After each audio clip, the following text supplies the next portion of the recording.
15 minutes. 15 minutes? All right, so we take all these numbers together, and we add them together and divide by 3. Let's go with 12 minutes. 12 minutes. Now, that seems pretty meaningless. Now, how many people do you think go through that gate every single morning? Hundreds. I mean, more than that? There are actually 5,000 employees on base. So, take away some of the families and other people. I'm just going to estimate that there's up to 2,000 people that can go to the gate between 7 and 9, 6 and 9 a.m. every single day. So, 12 minutes times 2,000 people per day. Now, with what we're going to present to you in a second, we think we can take 12 minutes down to 2 minutes. That leaves 10 as a remainder. If we eliminate 10 minutes a day times 2,000 people, how many total minutes is that a day? 20,000. 20,000 minutes. How many days are there in a week? 5. How many work days are there in a week? 5. It's 100,000 minutes a week. Now we get some time off, so let's say we work an average of 48 weeks a year. We could take about 4 weeks off. That equals 4.8 million minutes. That's 4.8 million minutes of not being able to do your job in your back shops, being able to refuel aircraft, train on aircraft, do your jobs in PA, whatever it is. So while it may seem seemingly minor that you're losing 12 minutes of your morning, no big deal, in actuality, Dyess Air Force Base is losing about 4.8 million minutes a year in productivity time. Now, how much is that worth? And how much could we do to try to offset that compared to what some of the measures we're going to have? So that's the problem that we're going to try to attack. How can we make getting on base in the morning easier, quicker, and more efficient while also remaining safe and secure, which were some of our obstacles in this process? So that's the problem. Next, some of the solutions that we came up with. All right, so with some of the solutions that we came up with for fixing this problem, we decided, okay, let's talk to security forces members because they may have some insight on like how we could fix this problem. Well, I called up to the security forces desk and talked to one of the NCOs in charge at the time. And he said, you know, there's a possibility we could probably do like 3 lanes. And I was like, 3 lanes? I was like, I believe we discussed that in our little meeting the first time we met up. And I was like, is there any other things that you could think of that you guys could probably do? You know, he was like, maybe more people at the gate. And I was like, you know, it's right along what we were thinking. So we came up with a plan to actually implement a way for us to have more people augmented to the gate and open up a 3rd lane. Now, let me kind of pull up this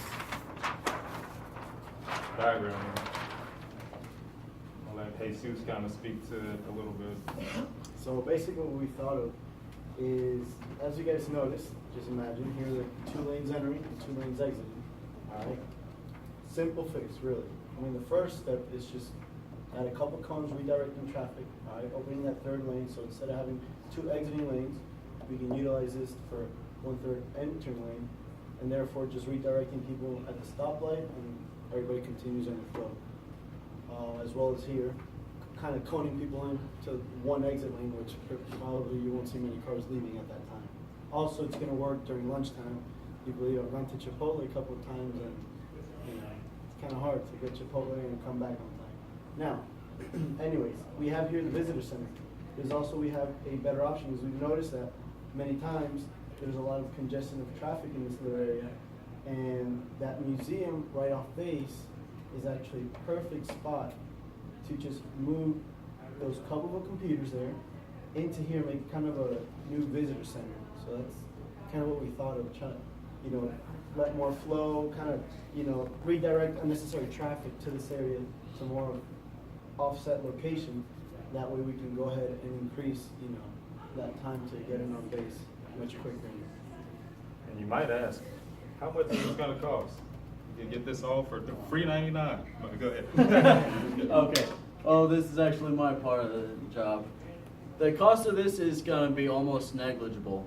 The reason why is because in the museum, you don't really have much going on. You have a back room that's hardly being used. All you need is a few computers in there and 2 personnel. That's how people are going to be able to get their passes and everything.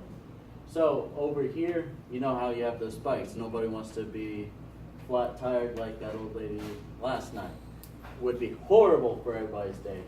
So basically, all you need is a little rubber mat and the extra cones, and you can go about your day without having to worry in the world. And as well as how we were talking about taking out the visitor center, if you really want to implement this in the long term, then of course you would get into a small amount of cost, but you could actually add a true third lane there, not disrupting any traffic coming off the base as well.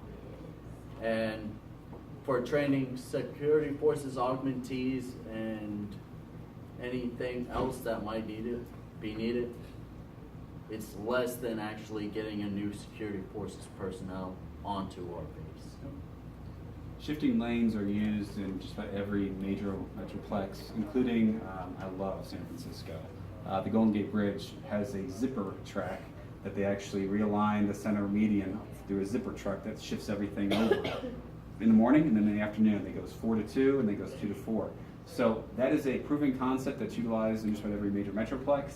And then the thought is, if we can alleviate some of the congestion by the visitor center, that'll really help open up some confusion. And also, people make dumb mistakes, like the lady yesterday who drove through the do not enter and ignited her tires. Of course, you might be thinking, well, why didn't you pick some of the other options? And we discussed numerous options. Could we, hey, the brand new iPhone 8 smartphone can read my face. Why can't I just somehow make that work? And if they have iPads or whatever. The difficulty is specifically with Dyess, and it's getting more across a lot of the bases, are that Dyess is an all-person must verify their ID base, all 100% ID check. Some places, like my previous base, it's just the main driver and go right through. But security is increasing, and it's going to continue to increase. And we have to think, well, so what if you have a spouse with you? Or what if the person in the back seat and your friends are back there? And then how does everyone get validated? And so you're going to need a body.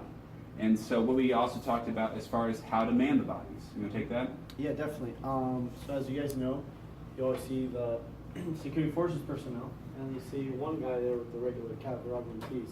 So they're mostly picked during FTAC. So really, anywhere, whoever is kind of overmanned on base, you can kind of task them with the augmentee duties, and therefore we can fulfill this need that we have here. And I think it would be the most, efficient and cost-effective solution as we have, and honestly, a realistic solution is not something like, obviously the face scanner would be awesome and could be implemented. There's always going to be some problems, especially I think the main thing that everybody goes for is money. How much does it cost? So I believe this would be definitely a realistic option to help us all in our commute in the mornings and in the afternoons. And that's our presentation for today. So thank you very much for your time. Q&A, welcome. We will ask questions.